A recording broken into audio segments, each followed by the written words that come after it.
नमस्कार साथियों, स्वागत है आप सभी का बातें बाजार की पर। मैं हूं अंकित अवस्थी और आप है मेरे साथ में अंतरिक्ष की एक ऐसी खबर लेकर के जिसमें इलॉन मस्क को टक्कर देने के लिए भारतीय कंपनी जियो तैयारी कर रही है। ऐसा क्या है जो आज के सेशन के अंदर चर्चा का विषय बना है? चर्चा है इलॉन मस्क के एक प्रोग्राम का, इलॉन मस्क के एक वेंचर का जिसका नाम है स्टारलिंक, और उस स्टारलिंक को टक्कर देने की तैयारी में इस समय जियो आ रही है। स्टारलिंक करती क्या है मैं पहले ही बता देता हूं, आप में से बहुत सारे लोग पहले से जानते होंगे, फिर भी यह तस्वीर बताने के लिए पर्याप्त है कि अपनी अर्थ से लगभग 550 किलोमीटर ऊंचाई पर पूरी धरती को घेरे हुए लगभग 12,500 से अधिक सैटेलाइट्स कुछ इस तरह से तैर रहे हैं।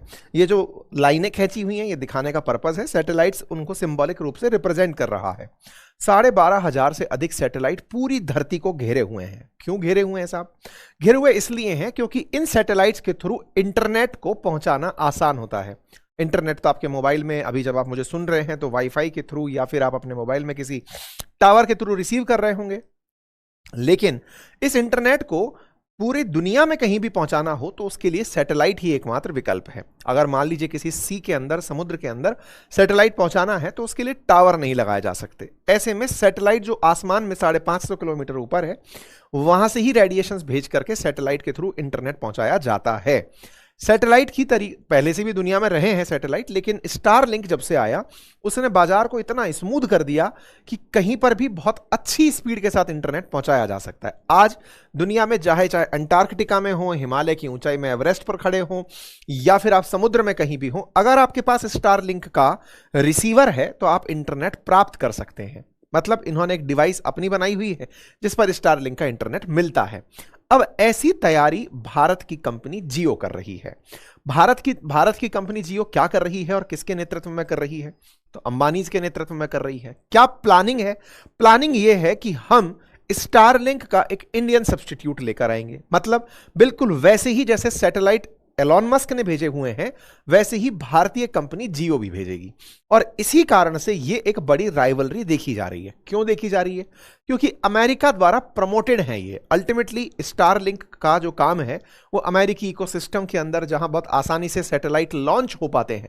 550 किलोमीटर ऊपर भेजने के लिए आपको रॉकेट की जरूरत पड़ती है, रॉकेट पे सैटेलाइट्स की जरूरत पड़ती है, और अल्टीमेटली आपको आईटीयू के थ्रू परमिशन की जरूरत पड़ती है, इंटरनेशनल टेलीकम्युनिकेशंस की यूनिट के थ्रू, ताकि आप इतनी ऊंचाई के ऊपर अपने सैटेलाइट्स को लॉन्च कर पाएं। दुनिया का हर देश चाहेगा कि वो ऐसी सुविधा विकसित कर ले कि दुनिया में कहीं भी उसका इंटरनेट चले, और जियो तो इसलिए चाहेगा क्योंकि भारत में सबसे ज्यादा सब्सक्राइबर बेस लेकर बैठा हुआ है, सबसे ज्यादा कंज्यूमर्स हैं, यूजर्स हैं। तो ऐसे में अब वर्ल्ड के अंदर अगर इंटरनेट पहुंचाना है तो इसके लिए रिलायंस इंडस्ट्रीज ने तैयारी शुरू कर दी है। इस काम के लिए मल्टी बिलियन डॉलर की तैयारी की जा रही है, और ऐसा करके वो देश के मतलब दुनिया के अंदर एक बड़ा चैलेंज खड़ा कर देगा अमेरिकी कंपनियों के सामने, और वर्ल्ड के अंदर भी एक नया पहचान स्थापित कर देगा। इस काम के लिए ऑलरेडी काम शुरू हो चुका है। इस काम को करने के लिए इन्होंने दोनों माध्यम, ऑर्गेनिक और इनऑर्गेनिक, दोनों अपनाए हैं। ऑर्गेनिक का मतलब पूरा की पूरा सिस्टम, मतलब पेलोड को डेवलप करने से लेकर लॉन्चिंग तक सारा काम खुद करवाना, इसके लिए ऑर्गेनिक तरीका अपनाया गया है। इनऑर्गेनिक तरीका, कोई कंपनी ऑलरेडी ऐसा करती है उससे अपने सैटेलाइट्स को छुड़वा देना, क्योंकि सैटेलाइट्स बहुत सारे आसमान में छोड़ने होंगे। और ये सब काम किसके लिए हो रहा है? अल्टीमेटली जियो को ग्रो कराने के लिए हो रहा है। यानी दोनों ही तरीके से आप या तो खुद से या किसी दूसरी कंपनी से अपने सैटेलाइट्स को अंतरिक्ष में भेजना चाहते हैं। कहां पर? लो अर्थ ऑर्बिट में। क्या क्या ऑप्शंस होते हैं अर्थ के ऊपर? Options low earth orbit, middle earth orbit और हाई अर्थ ऑर्बिट होते हैं। इन तीनों ऑर्बिट्स के अंदर जब भी हम जियो सिंक्रोनस ऑर्बिट की बात करते हैं तो वो सबसे ऊंचाई पर होता है, धरती से 36,000 किलोमीटर की ऊंचाई पर। लेकिन जो कम्युनिकेशन के अंदर, ताकि तेजी से इंटरनेट आ सके, कम्युनिकेशन फास्ट हो, तो उसके लिए लो अर्थ ऑर्बिट का विचार रखा जाता है, जो 500 से 1200 किलोमीटर की ऊंचाई पर होता है। इस जगह पर अगर आपको इंटरनेट पहुंचाना, यहां से इंटरनेट पहुंचाना आसान होता है, लेकिन दिक्कत यह है अर्थ के जितना नजदीक आप होते हैं उतने ही ज्यादा सैटेलाइट्स की जरूरत पड़ती है। अगर आप ऊंचाई पर हैं तो आपका जो एरिया कवरेज है वो बहुत ज्यादा होता है। दिक्कत यह है कि हम जीईओ के अंदर कम सैटेलाइट्स के थ्रू भी काम चला सकते हैं, लेकिन फिर लेटेंसी बहुत ज्यादा आने लगती है, इंटरनेट बहुत धीरे चलने लगता है, बहुत ज्यादा दिक्कतें आने लगती हैं।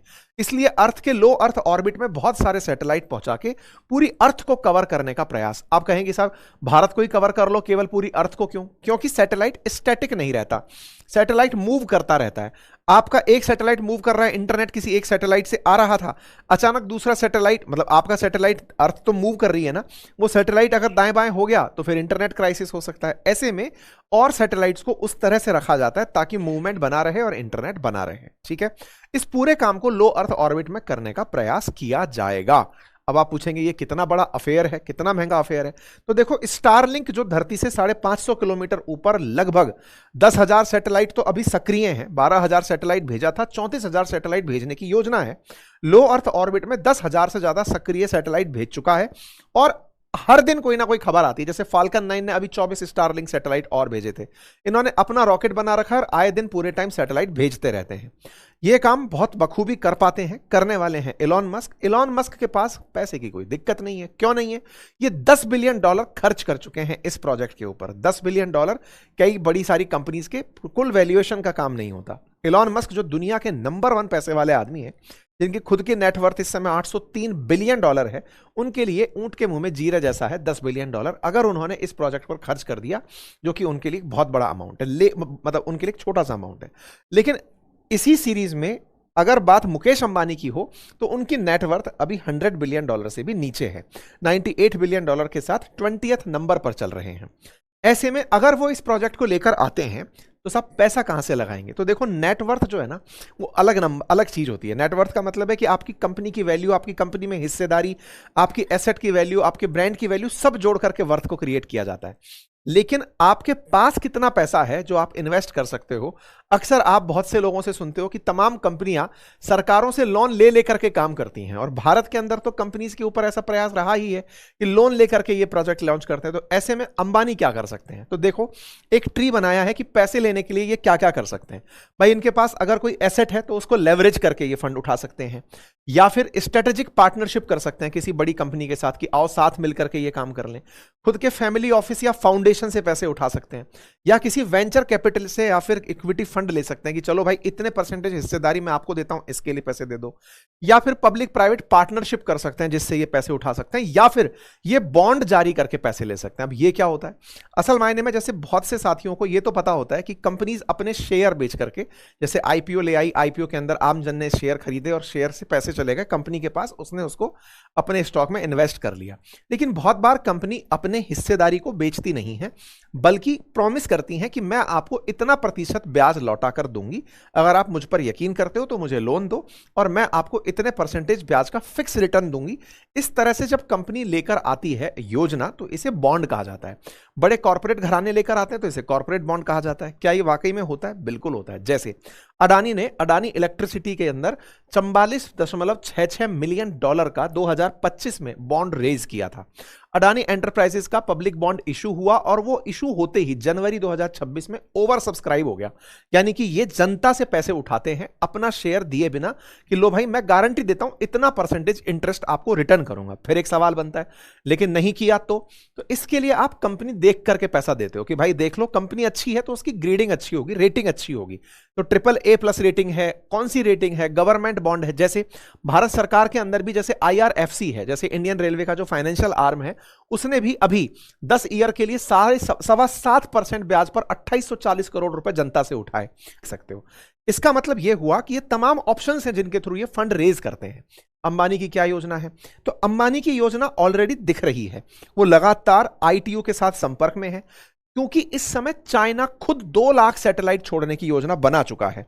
वो ऑलरेडी इंटरनेशनल टेलीकम्युनिकेशन यूनियन को बता चुका है कि मैं 2 लाख सैटेलाइट भेजूंगा।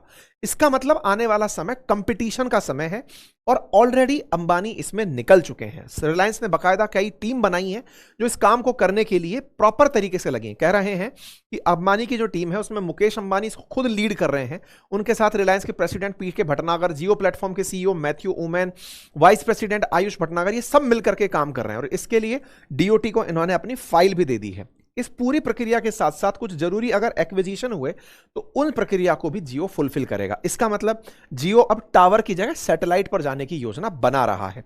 इस काम को इन्होंने हालांकि 2024 में ही शुरू कर दिया था, जब इन्होंने एसईएस करके कंपनी है उसका जेवी किया था, जॉइंट वेंचर किया था, जिसमें 51% हिस्सेदारी रिलायंस ने खुद ली थी। इसका मतलब यह हुआ कि रिलायंस की तैयारी तो ऑलरेडी इस दिशा में काफी बढ़ चुकी है। अब एक फिर सवाल बनता है कि साहब ये केवल रिलायंस के पास ही हो सकता है क्या, कोई और कंपनी नहीं कर सकती क्या?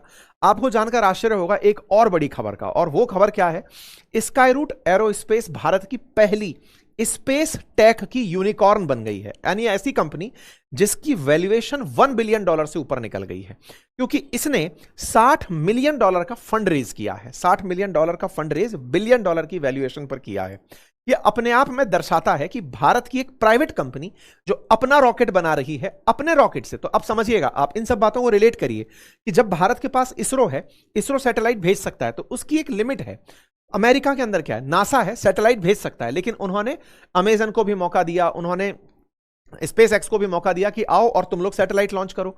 तो आप समझ सकते हो भारत के अंदर ऑलरेडी स्टार्टअप्स $1 बिलियन की वैल्यूएशन पर चल रहे हैं, जो कि सैटेलाइट्स को लॉन्च करने की तैयारी में। तो आप रिलेट करिए, एक तरफ जियो ये काम करने वाला है, इधर एक कंपनी की $1 बिलियन वैल्यूएशन हो चुकी है, उसमें $60 बिलियन का फंड आ चुका है, मतलब 570 करोड़ रुपए, ताकि वो रॉकेट छोड़ना शुरू करें। और रॉकेट को लो अर्थ ऑर्बिट में भेजना इतना चैलेंजिंग टास्क भी नहीं होता है। तो आप समझिए कि भारत के अंदर एक स्पेस का बड़ा इकोसिस्टम तैयार हो रहा है। ये स्काईरूट की जो कंपनी है ना, ये 2018 में पवन कुमार चंदना और नाग भरत डाका के द्वारा इसको शुरू किया गया था, और अब तक इस कंपनी को 1500 करोड़ से ऊपर का फंड मिल चुका है। इस तरह की मतलब जानकारी बाजार के अंदर है। ये अपना एक मतलब विक्रम एस के नाम से इन्होंने अपना पहला भी एक निजी तौर पर विकसित रॉकेट था जिसको चलाकर दिखाया है। अब इनका विक्रम 2 आने वाला है। इसके चलते अब इस सेक्टर में बहुत तेजी से इन्वेस्टमेंट आ रहा है, यानी कि आने वाला जो समय है ना, वो अब स्पेस की तरफ तेजी से बढ़ेगा। भारत एक सस्ता, सुरक्षित और विश्वस्त विकल्प बनकर बाजार के रूप में निकल कर आ रहा है। तो आपको यह प्लान कैसा लगा, कैसे इस दिशा में आप सोचते हैं, टेलीकम्युनिकेशन को लेकर आप कितने आशान्वित हैं और स्पेस सेक्टर को लेकर आप कितने आशान्वित हैं, जरूर कमेंट बॉक्स में बताइएगा। To credit risks, market risks, and default risks, including delay and/or default in payment. Read all the offer-related documents carefully